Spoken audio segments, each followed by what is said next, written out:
Yeah, I'm just going to put my timer on so I know where I'm at now. John can stay on his phone. John can stay on his phone. Don't tell him that. He will. Yeah, we can do the show just like this. Hey, it's Terrence K. Williams here, and I am with New York's finest and a great American patriot, John Catsimatidis. How's it going, man? I'm here. It's, Monday through Friday, and you know what happens when it comes Friday? What? There's an old expression. Maybe you're too young to know. What is it? TGIF. I know that expression. Friday. I know that expression. God bless Fridays. Yeah. So I got a question to ask you. What's your favorite song? My favorite song. Wow. What's your favorite song? Well, I used to be a Frank Sinatra fan. Okay. And, I brought back music to WABC. I have cousin Brucey on Saturday nights. I have Tony Orlando on Saturday nights. I have Joe Piscopo doing Sinatra on Sunday nights. Oh, wow, that's amazing. And a couple weeks ago, we were in Nashville. We're partners with the Sinatra people doing the Sinatra show in New York. And the Sinatra people opened up a new Sinatra club in Nashville. Wow. And it was the first time I was back in Nashville in 10 years. And boy, that place has changed. My friends opened up a new Italian restaurant. The Sinatra Club is open now. And Nashville's a great city. Oh, I love Nashville. We love Nashville. Now, I heard that your other favorite song was God Bless America. That's what somebody told me. You know what That's what somebody told me. So I thought you were going to say God Bless America. I love But you can't God go wrong Bless with Frank America. Sinatra. I'm either with Frank Sinatra. I said, "Fly me to the moon." I love that. Can you sing? Song. Nobody will play. Nobody will play and listen. Can you sing? I can, in my own opinion. I identify as a great singer. Well, we'll sing together sometime. Okay, yes. and whenever we have a gathering, and I love America. I was an immigrant. I came here 6 months old. Me and Schwarzenegger can't be president. Right. And but you would make a great president. I've heard a lot of great things about you. You would have made a great president. I love America. Sometimes the immigrants love America more than the Americans do. That is very true. And you know why? Because the immigrants escaped terrorism in the rest of the world. The Venezuelans. Venezuela was the number one country in South America. In 20 years, they took it from number one to nobody wants to live there anymore. Yeah. And I'm afraid that our country is in trouble and they're trying to change our country. And you want to know something? I like the country the way it is. I love America. I love America too. So do you think the American dream is dying? It's not dying. Yeah. But we better wake up and make sure it doesn't go the wrong direction. I had a U.S. Senator in my office a couple of weeks ago, and we are planning 2076 is the 300th year of our country. Yeah. I want to make sure our kids and grandkids are able to enjoy the things me and you enjoyed growing up. Right. Now, 2026 is the 250th year anniversary. Wow. And I've been discussing it with the mayor. I've been discussing it with all our politicians in New York about doing a 250-year anniversary in New York. Don't forget, Federal Hall in New York, downtown, was the first capital of the country. Wow, I did not know that. Yeah, Federal Hall, downtown, was the first capital of the United States. That's where George Washington was. So in honor of the 250th year of our country, I think we should celebrate it in New York. I think that would be great. So the American dream is important to you. Now, you said you came here at 6 months? 6 months old. My father was 6 months late bringing me. So where were you born? Like, where are you originally from? I was born on a small island in the Aegean Sea called Nisyros, Nisyros, next to the big island of Kos KOS, and Rhodes. Rhodes and Kos are famous islands. Me, we just had a volcanic island, but we have a lot of successful people from Niceros. Right now, in the wintertime, the population of Niceros is almost 600, 700. In the summertime, could be 7,000. That's just like, so I live in Texas, and the summertime is 8,000, 10,000 degrees. Very, very hot. So your family. So, I love Texas. Oh yeah, Texas is great state of Texas. Why don't you move to Texas? You never know. We would love you out there, man. Come on out there. Florida's closer. Have some great barbecue. Florida's closer. I used to go to Texas and to the Patio Ranch in San Antonio. San Antonio. Ross Johnson, who used to run R.J. Reynolds before the hedge fund guys cut his head off, used to invite me down to the Patio Ranch to go deer hunting. And I went down there. And it was beautiful, forever. I mean, the ranch goes on for, I don't know how big it is, but it goes on forever. It reminds me of that old show with J.R. Ewing. Yeah. Texas is a great state. And once I had a single engine airplane, and I flew across Texas. You had a plane? It must have taken forever. You had your own plane? Yes. Your own plane? At that time, yeah. Now, were you flying the plane? I was flying the plane. Oh, wow. It took forever to go across you a pilot Texas. too? I'm a pilot. And you're a jack of all trades. Well, I quit flying 30 years ago. Yeah. But I was a pilot, and I love to fly. You know why? Before all these new restrictions, I used to fly from New York all the way to Florida. Guess what? What? At 300 feet over the beach, all the way down. Wow. Except there's some restricted areas. But remember the old expression, a bird's eye view? I love the bird's eye view. I love to fly in an airplane, look down. I don't like the bird's eye view. I'm scared of heights. No. Yeah, but I'm scared of heights. My first airplane, I had a co-pilot. His name was Cliff Quote. And Cliff had 30,000 hours or 40,000 hours. And you know what I said? I could fly the airplane, but if he could stay alive for 30,000 hours, why don't you be my co-pilot? Right? And this guy was so good, and he taught me. I could land on any beach. And if you fly in good weather and be able to land on any beach, on any road, it's pretty safe. You know what? I will never know because I will not be flying. Well, I had people, you'll go up flying, you can be my co-pilot. No, if you haven't flown in years, I am not flying with you. I'm not getting on that plane with you. It's like a bicycle. Oh, no. It's like a bicycle. No. Can you ride a bicycle? Yes, I ride. You ever forget how to ride a bicycle? No, but Joe Biden has. Joe Biden has. You remember he got on the bike and fell off. Look, I know Joe Biden for 40 years.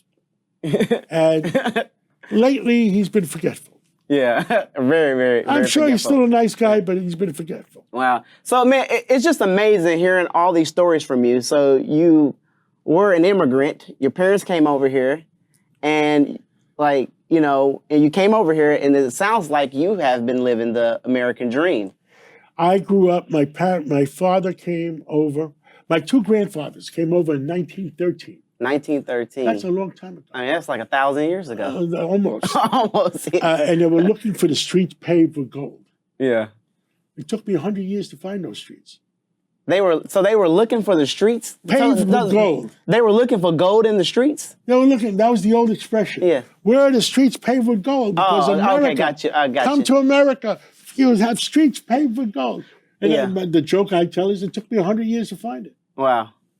But America is the greatest city in the world.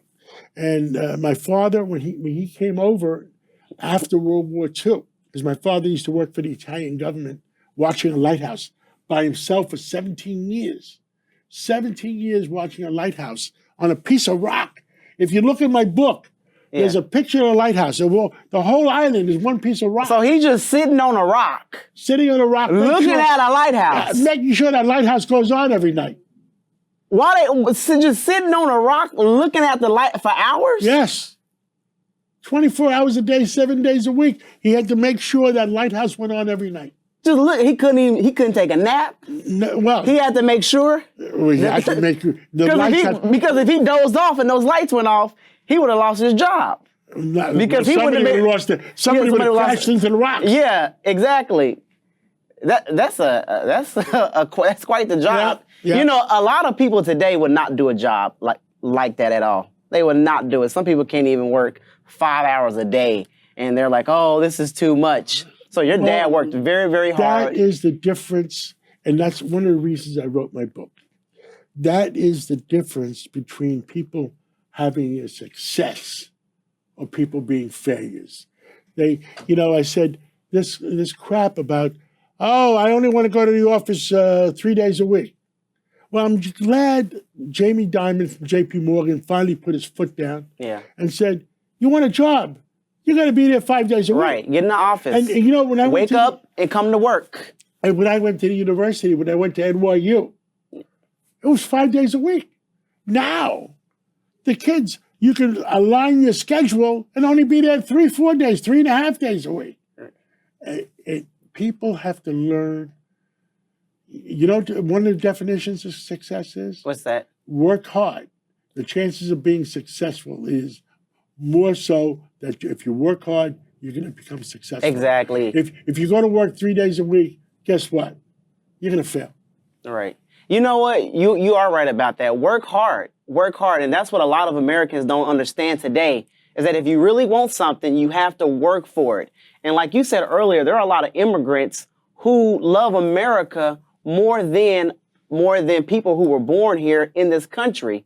And a lot of immigrants understand that you have to work to get what you want. If you want to be successful in life, you have to work. You have to get up Monday, Tuesday, Wednesday, Thursday, Friday, Saturday, and sometimes Sunday. You have to do whatever you have to do to make it in this country. My father, in those days when you come over from the other side, his two brothers that were here had to sign on the dotted line that if he didn't pay the rent, they would have to pay it. And guess what? My father worked 7 days a week, so he never had to go to his brothers. And what he would do, he worked at a big restaurant called Longchamps on 42nd Street and Lexington Avenue. And he was only a busboy. You know why a busboy? He didn't speak English that well. So he can't be a waiter. So Monday through Friday, he'd be a busboy in Longchamp's restaurant. And then Saturdays and Sundays, he'd go to Long Island City or Astoria. You know why? He'd go to work in an Italian restaurant where he spoke Italian, and they were accepting him. They were accepting him as one of their own. He worked 7 days a week, so he never had to ask his brothers for money. And you know, some people don't work at all because they expect for someone to give them money. Now, what was your dad's name? Andreas. Andreas. And I named my daughter Andrea. Oh, okay. And you know, I named my daughter Andrea, and I gave her middle name after me, John. So Andrea John Catsimatidis, and I started to call her AJ. Hey, AJ, where are you? It makes sense. It makes sense. It makes sense. And then when my son was born, I made him John Jr. John Jr.? Yes. Okay, John Jr. So you had it pretty hard growing up, right? Well, my father worked 7 days a week. Yeah. I went to school. My mother stayed home. We ate chicken every day. Because chicken at those days. I love chicken. 25, it was 25 cents a pound. Don't get me started on chicken. Now, do you like the dark meat or the white meat? I don't eat dark meat. You don't eat dark meat? Yeah, I only eat dark meat. You do or you don't? I like dark meat. Oh, I love the dark meat. I don't eat the white meat. The white meat is dry, right? Too dry. Too dry. No, I don't care what you do to it. It's too dry. I agree. I don't care how much hot sauce you put on it, how much barbecue sauce you put on it. It's just dry. Give me a leg and a thigh. A leg and a thigh. I love that. Yeah, a leg and a thigh. So, man. I was once with this girl, and she says to me, you go dark, you never go back. Once you go black, you never go back. Are you black? Huh? Are you black? I'm 6% Jewish. Okay. I must be a little black sometimes. I mean, Yeah, my black brother. you know, My black brother. well, you know, I got on WABC. We have Governor Patterson that works with us. Okay. And I enjoy so much working with him. Yeah. And then I think we have more blacks working at WABC on the radio than any other station. That's amazing. Yeah. Yeah. We have Bo Schnedley. Has anybody ever Remember accused Bo you of being a Schneider? racist? Huh? Has anybody ever accused you of being a racist? I show my skin. Yeah. I grew up in Harlem. Yeah. And for the last 40 years, I worked for the Police Athletic League. Mr. Bob Morgenthau, who founded it, one of the founders. And you know what our mission is? To take the kids in the inner city Yeah. and put our arm around them and help them succeed. And I remember many days that we'd walk into one of the Police Athletic League centers, and I see about 100 kids in that corner over there. And I'd look at the police commissioner, Ray Kelly, and I say, Commissioner, how many of those kids can we save? I like to save all 100, Yes. but if I save 20 or 30, I'll take it. Right. Because they want to learn. They're good kids. The biggest problem, I was friends with Senator Pat Moynihan, a famous senator in New York. Mm-hmm. And he wrote a thing 40 years ago. He says the problem of our inner cities is one parent raising the kids. Yeah, that's very true. And it was 40 years ago, it was 30% of our inner city parents were one-parent families. Yes. And it was a parent, but the problem was the kids come home after school, there's no place to go. They hang out at the pizza store. They hang out at the old candy store. Looking up to and they're looking up to the bad guy that comes around with an El Dorado and says, you can have one too. And with a big gold chain or some jewelry on. And I totally understand. Those are the kids we're trying to save. You know, Police Athletic League. You know what? I really love that y'all are doing that because I was one of those kids. Wow. So my mom had 9 children by 6 different guys. They were not in the picture. And unfortunately, my mom was addicted to crack cocaine. Oh, my God.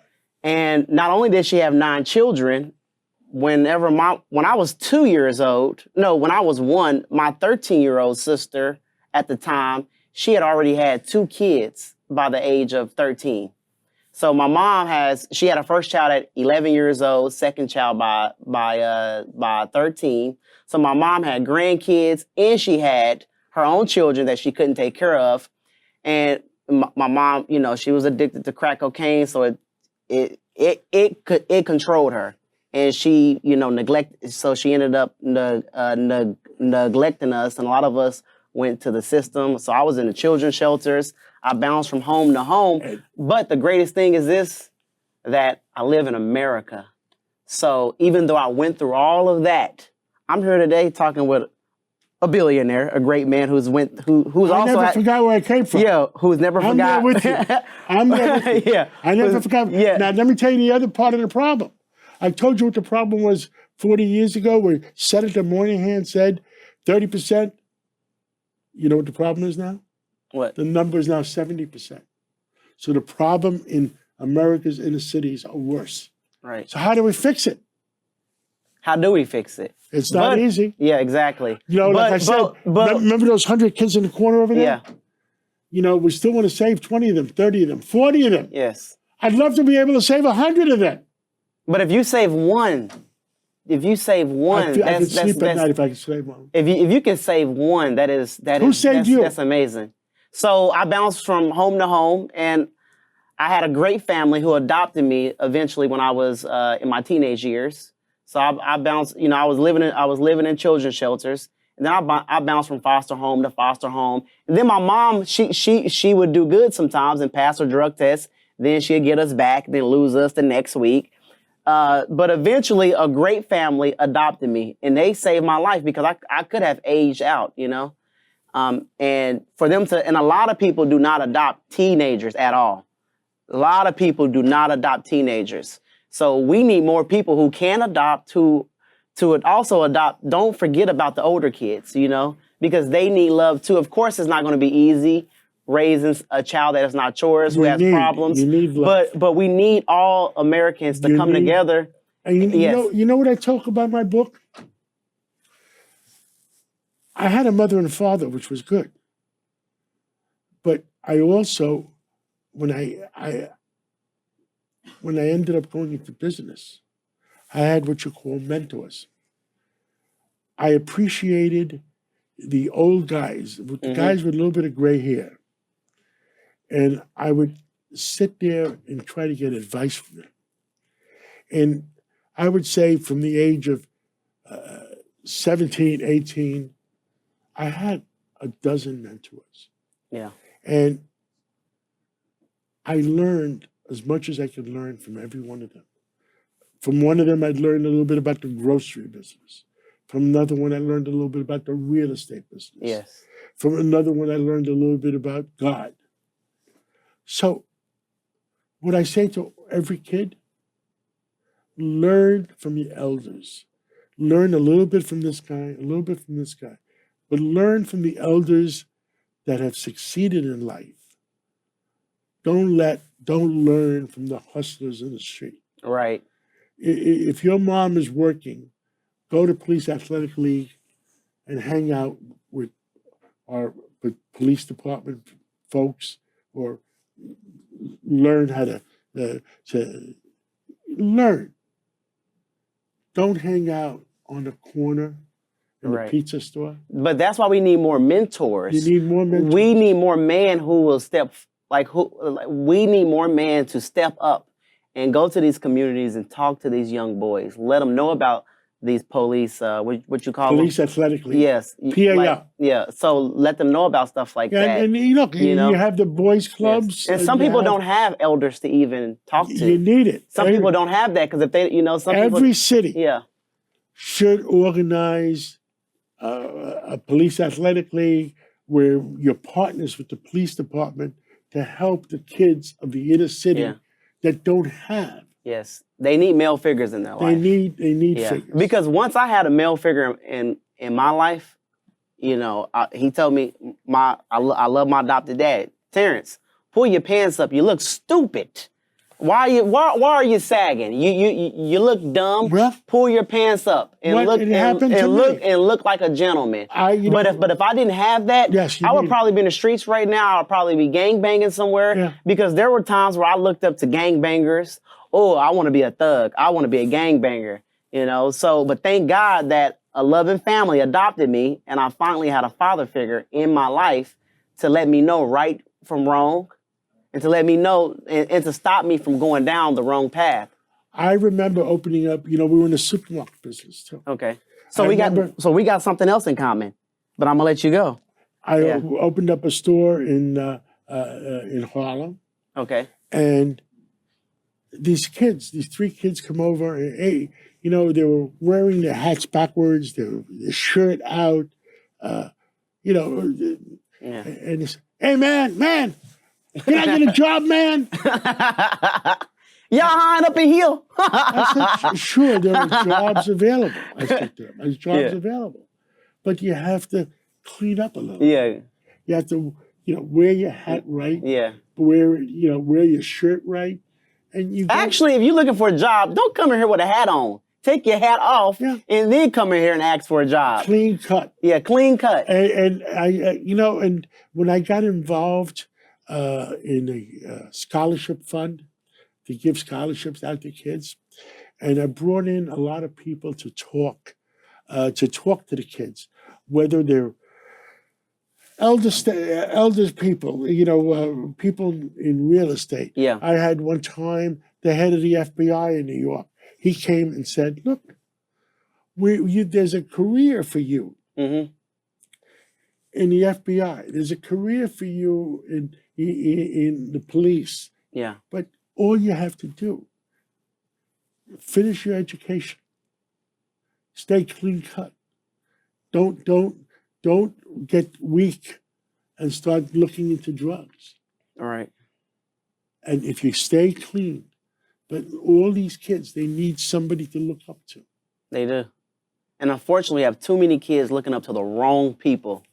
Looking up to the wrong people. If I see kids going in the wrong direction, I got tears in my eyes because I really feel for them because they're good kids. And what's some happening, just don't know any better. And what's happening in some of our big cities, what's happening in Chicago, or parts of New York, or parts of San Francisco. These kids are hanging out with the wrong crowd.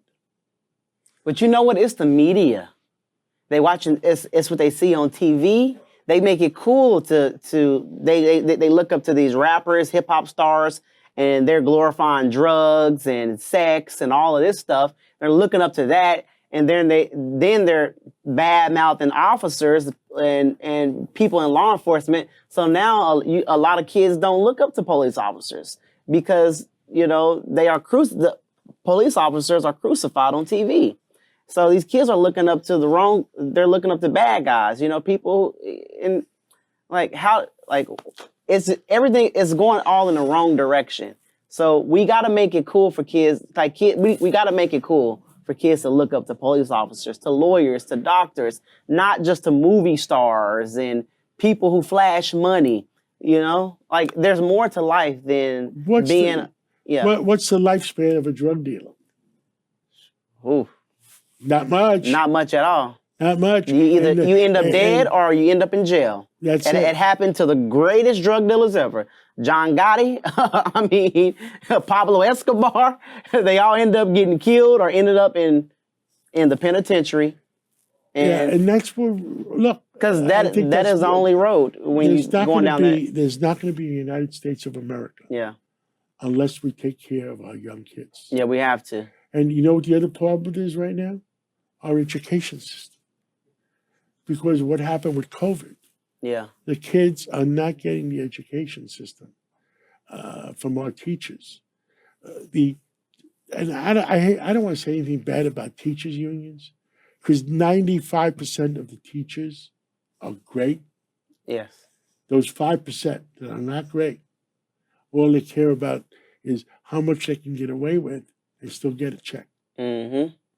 I want the teachers, the same teachers I grew up with, that cared about their students and cared about their welfare, cared about teaching them. And I still remember my teachers from kindergarten, the first grade, second grade, third grade. And we got to straighten out our schooling system for the kids. We got to make sure they have mentors.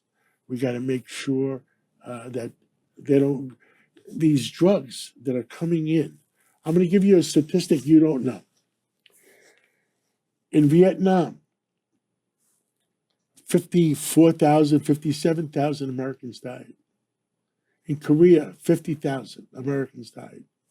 In Afghanistan, 7,000 Americans died.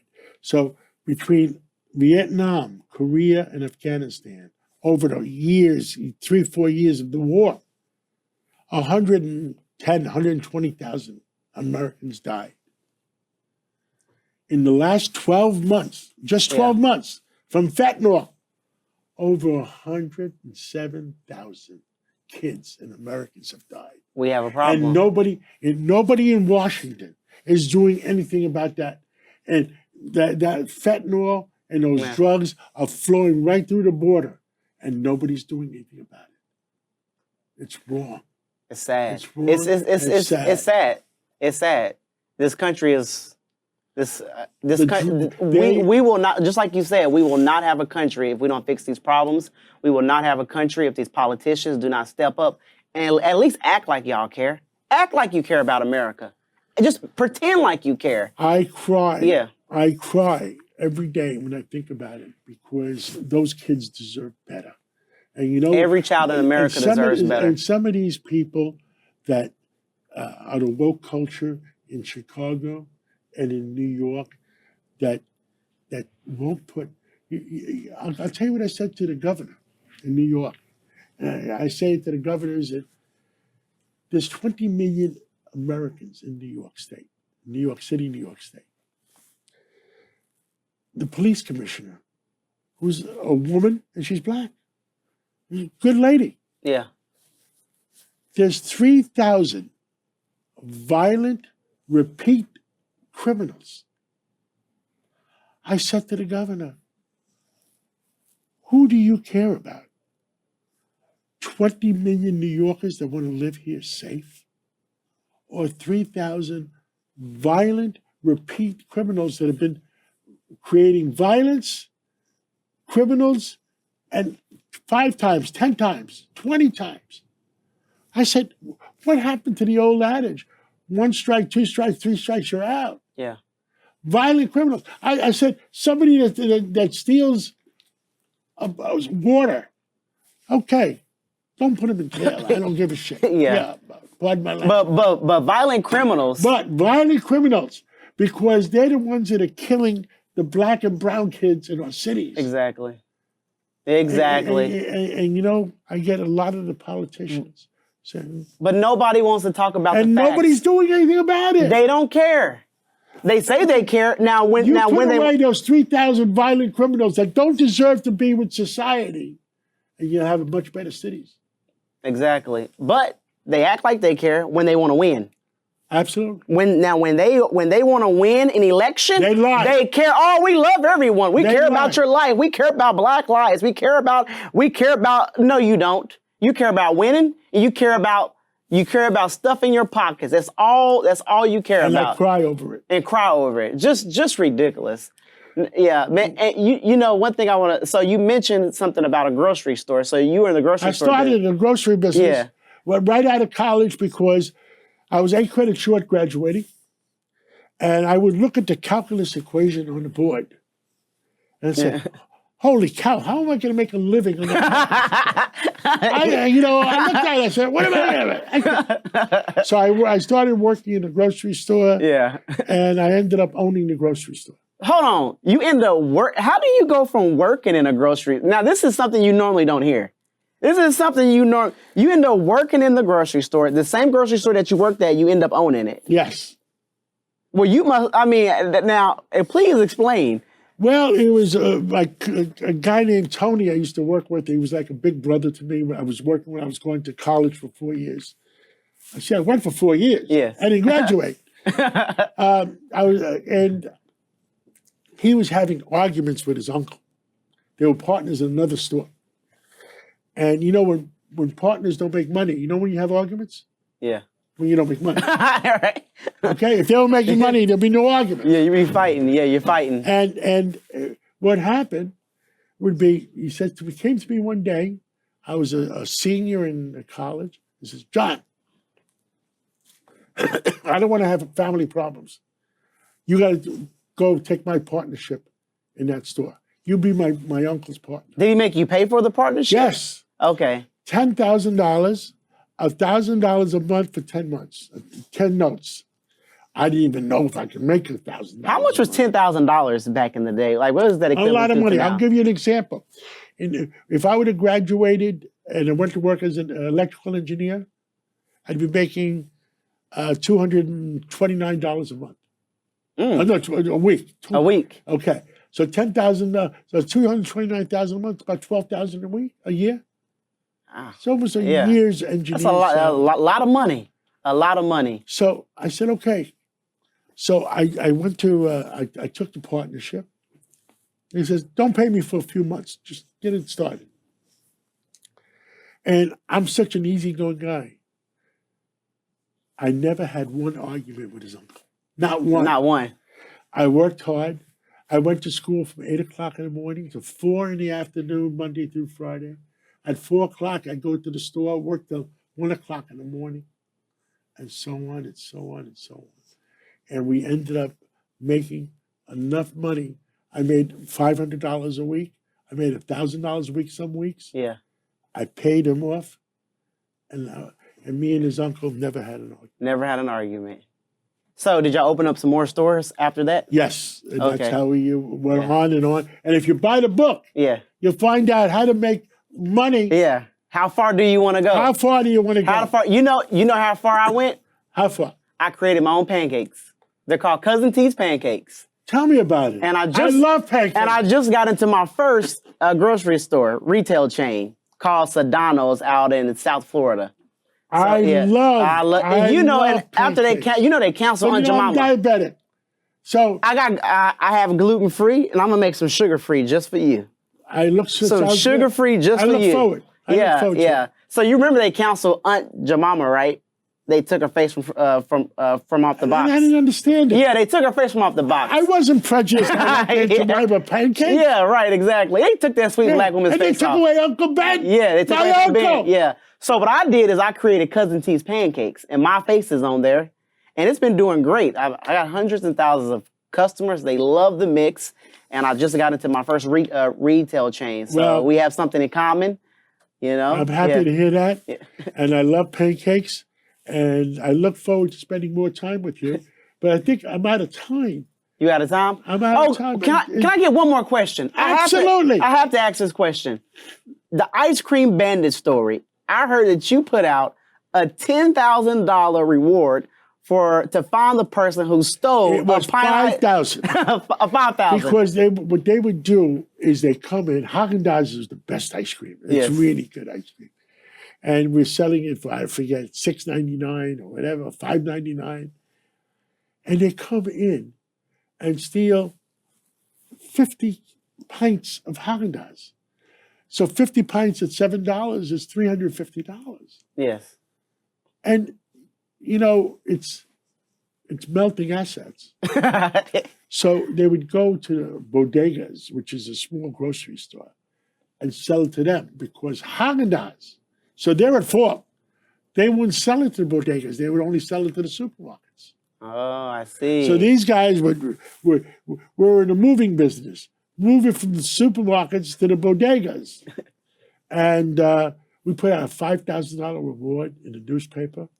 My Congresswoman Maloney, she was in Africa. This made worldwide news. She opens up a newspaper in Africa when she was visiting. Yeah. And there's the reward. Well, we got this guy. Who was the guy? Some guy that would steal it. Our store was, let's say, on 24th Street. Yeah. Sell it to the bodega 3 blocks away. And I heard his mom...